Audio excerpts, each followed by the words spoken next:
I'm Alexandra Randolph. Yeah, so we're doing the one-on-one. We're talking to you. We just felt that there was more things that you had in particular. Each individual had, and we just wanted to explore that a bit more and just talk about whatever it is that you want to talk about. Doesn't have to be necessarily law school related.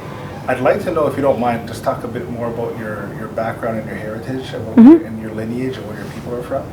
Yeah, so I actually am reconnecting with my family's lineage and where my family grew up at. My family is from the Preston Township, both north and east. However, I was disconnected from my family because I had grew up partially in the system, the child welfare system. From age 13, I had just turned 13, and I was signed out of the system at 18. And so by going through the system and not having the proper resources, which includes family therapy, my relationship with my sisters and my mother was drastically, it diminished a lot over the years, and therefore I was not able to reconnect with family.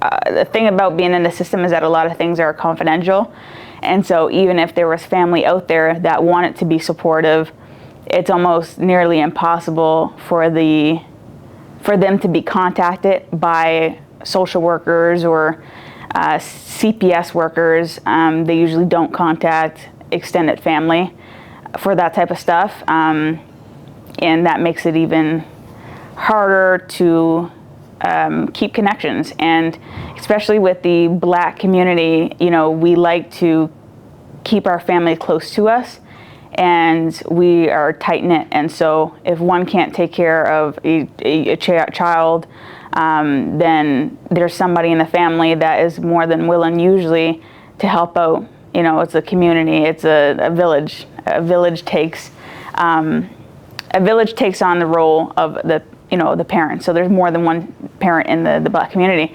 and my family was not able to do that, and therefore I became a bit more than distant. Almost, it was like I was indifferent from my own family, and as well as my father, especially. Even though my father's he doesn't live in Halifax, Nova Scotia, my father almost had to reconnect me with my family down home, and so that then led into me having like a little bit of an identity crisis in high school. I felt like it was hard for me to fit in anywhere. I was kind of like assimilating with. Oh, just look at you. Okay, my bad. It was hard to assimilate with my people. And so I just ran with whoever I felt comfortable with, and so I was kind of like an in-betweener, because I also didn't want to tell people where I was staying. One of my long-term friends actually asked me about my living situation, and it was so hard to tell her. She ended up finding out, but I mean, it was very isolating as a kid going through the system, and so I still hold that imposter syndrome to this day. But now that I have a voice, I use that voice to start an organization with So that has, as a former youth in care, I've been able to leverage my voice and experiences to influence social welfare policies and structures. And we are able to contribute to change that contributes to better and marginalized groups. Yeah. Okay.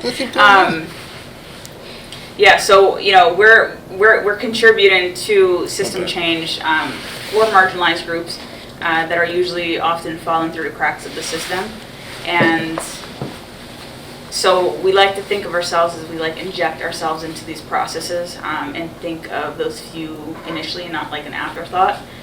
And so we do all of this by facilitating workshops to inform and train, and we've trained various government, partners. That includes CPS and DOJ.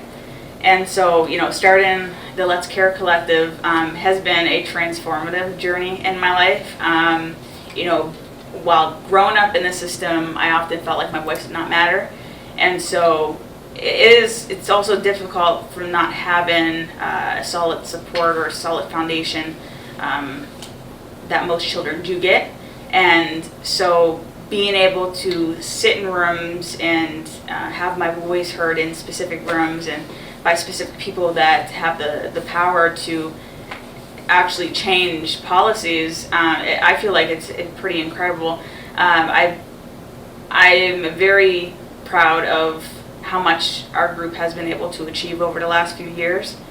And I mean, it just goes to show, just for an example, the other day in class, I was sitting in on a child welfare panel. Robert Wright was a speaker on this panel, and it's funny enough, Robert Wright was my therapist while I was in the system. And over the last few years, he's become a huge influence in my life. And so, this reminded me of how proud I am and how far I've come and how, who I became. Because I just thought about me as a kid sitting in his office, going to him and, having to speak about my dysfunctional family and of my life with living in the system, to now sitting in a room full of law students, being a law student myself at the Schulich School of Law, and being able to identify myself as a peer to Robert Wright. And it almost brought tears to my eyes that day in class. And so a lot of things are full circle for me, and I'm not only glad, but I'm just very proud of where my path is leading me. And so from my lived experience, I want to kind of work inside these structures from the inside out, and use law to reform the system, just like I'm doing now, but using law as like a vehicle. And so I eventually down the road would love to open a legal clinic for youth, dealing with the justice system, and offer my services to them, but also just champion their causes and what they've gone through in the system, and give them more chances than they were given. Even if they were given multiple chances. I mean, these are youth we're talking about. They still have lots of life in them, and one mistake doesn't necessarily define who you're going to be. And so I want to one day be able to give these youth, which is our next generation, a chance at a different road in life, and to be able to make some change themselves. And so that is my biggest motivation to pursuing law. For someone that's been, so basically you have a different view of someone else that is going to be working in family law, in the justice system, in that lens. Looking back at what you've been through, how it went, and you're on the other side of it now, looking back, what are some of the catastrophic mistakes that they're doing inside there? What kind of things could be changed? And what are they actually even in fact doing right, if it's something? In family law. In the justice system. In the justice system. And the youth, and just working with youth in the welfare system. Well, the majority of the work that I do, it surrounds over policing. And so the thing with children in the system is that being a child in a group home, there's a lot of rules and a lot of barriers that you're kind of intertwined with, but also just engulfed by. Once you're caught up in the system, the justice system, it is extremely hard to get out of that system, and it's because you can get charged simply by being late on your curfew. So coming late after your curfew, small acts, assault on staff members. There's a lot of also mental health issues that children in care deal with, and so there's a lot of root problems that aren't being addressed, and therefore it's causing this over policing with children. I mean, I personally went through the restorative justice program as a youth, and it was something that could have simply been resolved with a discussion, with a restorative justice approach in the group home. And restorative justice has changed over time. It is still being used majority of the time in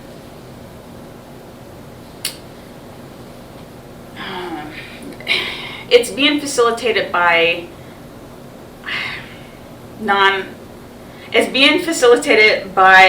non-marginalized people. I don't know how else to say it other than these systems are traditional justice. And restorative justice programs are more so veering away from the true values and goals of what it actually is supposed to be. And so, as a community, being a part of the African Nova Scotian community, we're trying to bring that back to what our values are in community, and how to more so curate a program for our people, by our people, because we struggle with so many different challenges that are not being properly, we're not being properly cared for by the traditional justice system. I don't know how else to say it other than it's simple as that. And so there's lots that can be done, but I'm more focused on the discretion that's being used by police, but also I think the more prominent discretion in at least the child welfare system is staff members and social workers. Those are your point of contacts for a youth, and as well as so I've worked with the Let's Care Collective in the past on ways to have these different agencies in the system not be so siloed and work together on the same projects. And so to have youth not have to struggle to get the resources that they need or get the care that they need. That goes for healthcare, education. So, healthcare is a huge thing, education. What about, does financial and economic come into any of that, or not necessarily? Yeah, I mean, if you want to talk about, we're still talking about the child welfare system. If you want to go into permanent care versus temporary care. Explain that. So when you first enter the system, you're placed in temporary care of the government. So what was in place before so this was the problem before, and they've recently changed it. There's still much more problems. However, what happened is that when a child would enter the system, their parents would be stripped of all of their resources from the government. So family allowance is what they used to call it. They would not receive that anymore as soon as your child as soon as your child was apprehended by the government. And so how are you able to, as a parent, be prepared to take your child back into your home when you're stripped of all of these financial stability? How are you supposed to present yourself as a parent that is capable of taking care of your own child when the government makes it so easy to work against you and use those reasons, against, I don't know how to explain it, but anyway, temporary care, the government is in charge of all of your needs. So if you need new clothes for school, you go to your social worker, you have a certain allowance per year. And this was one of the issues that a lot of us as, former youth in care has brought up, is that we get treated differently. The temporary care kids versus the permanent care kids. The permanent care kids, hold on, I'm getting this all wrong.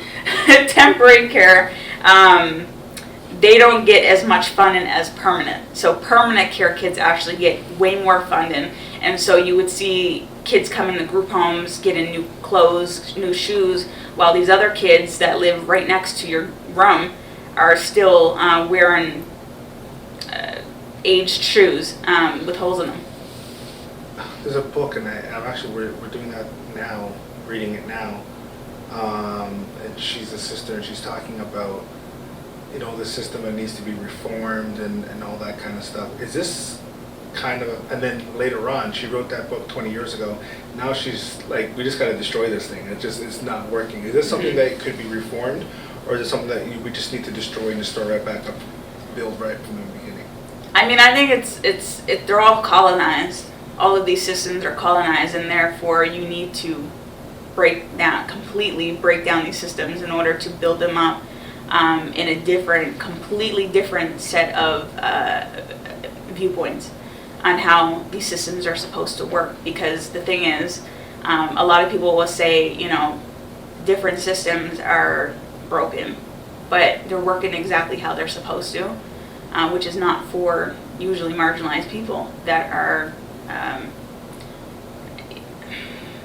being affected by these systems, or that are just overlooked by these systems. And so yes, I do believe that reform is capable, but only when you start truly breaking down the structures that were put in place to be set up as barriers for children in care and former youth in care and everybody else that the system affects. I mean, I don't want to go down that road, but I was, systems like IPPs. I think it's. We can go there. What does it stand for again? It's Independent Program Plans. Yeah, independent program plans. I've noticed, actually, me and a lot of my other peers that were also African Nova Scotians were put into these programs at an early age in junior high, and we were kind of labeled as like bad kids usually, or kids that needed extra help. And therefore, when you're placed in these programs, you kind of go along through junior high up to high school without having certain academics. So I lost out without getting I don't think I've gotten my math, my academic, is that how you say it? Yeah, and the reason why I'm nodding through with the whole thing, so apparently 1 in 3 black children were on IPPs that didn't necessarily need to be on IPPs. Yeah, and it's a phenomenon. Everyone's hearing about it more and more. So this affected me. Actually, I went through the TYP program, so the transitioning program, to actually enter Dalhousie, and without that program, I would not have been able to get into Dalhousie. And I'm now I'm now at the law school, the School of Law, because of the transition year program. And these programs, are set up to benefit, the African Nova Scotian community and Indigenous communities, because of these root causes that are started from such a young age. These programs that are put in place to be set up as barriers for us, which includes the IPP program. So that's just an example of things that have been put in place for so long. They're not in place to do any good. It's Dorothy Roberts' Shattered Bonds. Okay. She talks about that. You were saying just like, she was initially saying really reform the system, and then in her second book 20 years later, she's like, oh no, there's no reform in this thing. Yeah. We gotta do it over. And it's interesting you're talking about the IPPs. A lot of us around here done work around them. If you look at it, a lot of us go to here, we would go to prisons and we'd speak to brothers there, and most, if not all, have been on IPP. Yeah. I'm asking you in terms of this, so when you're on an IPP, especially when you don't need to be there, it's kind of like the beginning of a downward spiral. what was your catalyst to kind of flip that script? Because you're not supposed, in all actuality, you're not supposed to be there, hypothetically. No. I'm not even supposed to be at the show. I'm not supposed to be in law school. That's what I'm saying. You're not supposed to be because there. of all of this. So I think for me, it was the ability to access the resources that weren't particularly out in the public for everybody to know of. One thing about me is that I'm extremely resourceful, and I think that's came from being in a constant a survival mode. And there's a lot of things that I do nowadays, which is seen as positive aspects or attributes to myself, and it's just me being in survival mode. But it's accessing resources. I like finding out about the TYP program. A lot of people don't know about that program. So if I didn't know about that program, I wouldn't be at the law school probably. But also, I'm ADHD. I'm an ADHD adult, and so another barrier was not being diagnosed properly, or having my files be hidden so deeply that I could not access them as an adult. I had to literally get diagnosed again. And if anyone knows that, getting diagnosed is not cheap.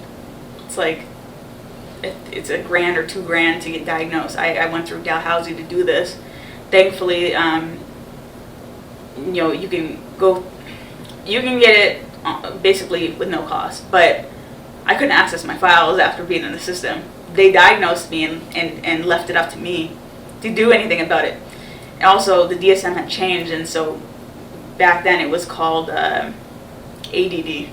Now it's just overall ADHD. But anyway, that was a huge barrier for me because I was I was labeled as this bad kid, this troubled kid, and I had a lot of I have disabling ADHD sometimes, and so and I still struggle. But being able to access the resources that I need to be able to actually study properly is extremely helpful, and those resources are through programs like the Transition Year program. You get extra tutoring. They have their own supports, in-house supports that you can access. The same with the IB&M program.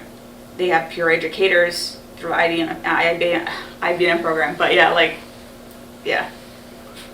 For anybody, for any youths that may be watching, or anybody who helps youth going through the child welfare system, what kind of advice would you give them going through this? Ooh.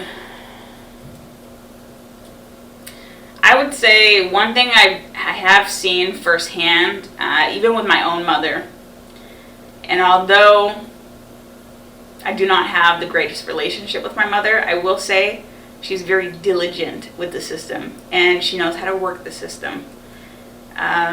She set up as many resources and people that could advocate for her getting her children back. And therefore, the system was just, at that point, fed up with her. And when I say fed up with her, they did not like seeing my mother come into these CPS rooms, courtrooms. They knew my mother would not stop until she got her kids back home. But she also had the right people backing her up. People that look like us in the community. And so I feel that my advice would be is to just have the right people behind you, but also you need to know the system, and a lot of people don't know how the system works. It's not meant to kind of help you out of the system. Honestly, CPS, once they open that file on you, it's like you have that file on you for ages. It's very rare to have a file open and close very shortly after, because they are, it's like the longer you're in the system, the more problems they'll find. And so you just simply have to have the right supports behind you. But to know what those supports are, you need to have some sort of connection to a family program, a worker that will genuinely understand where you're coming from and have your back, a therapist that understands the root causes of why you ended up in this situation. It sounds simple, and And it's not really simple. It's just a very intricate system that is not meant to be understood. You navigate the best way that you can. You gotta navigate, yeah, and you just, I don't know how to explain it other than once you get caught up in the system, it's just a tripling effect. I mean, you see a lot of former youth in care easily end up in the justice system. There's how many women, like the population of women that have been are former youth in care in prison is wild. And because it's like a gateway straight to, into the, I don't know. People always ask the question, like, where you see yourself. I don't like those. I will ask this, though. What do you want for yourself? My goal is to just truly be the voice that other people would otherwise not be able to have for themselves. That makes me happy. Like, truly, the Let's Care Collective, that does not feel like work to me. And I think my work experience is just a true testament of my values and what I am willing to put on the line for people. Like, I tell people, like a lot of, when I tell people that I'm not in law for the money, I'm just not, because I know the type of law that I want to get into. First of all, it's mostly, I don't even know how to explain this because I'm a 1L, but, family and crim, you don't make much money in those areas. But I just want to be there for the people. That's what makes me happy, and just giving unconditional support and love to people that have not been shown it or that just simply need it, because I was never shown that, and I think I will never regret my life, like my past, because I have gone through certain things to be able to have this type of head on my shoulders. I don't know. Anything else that we may have missed? No, I don't know, unless you think I've missed anything, but yeah, I don't know, that's my story, and I don't know. I'm learning as I go with the legal field, but I'm just going to do my best to keep true, exactly what Don is. I'm going to keep true to who I am and use my voice no matter what, and keep on pushing through. Ali. It's a good way to end it.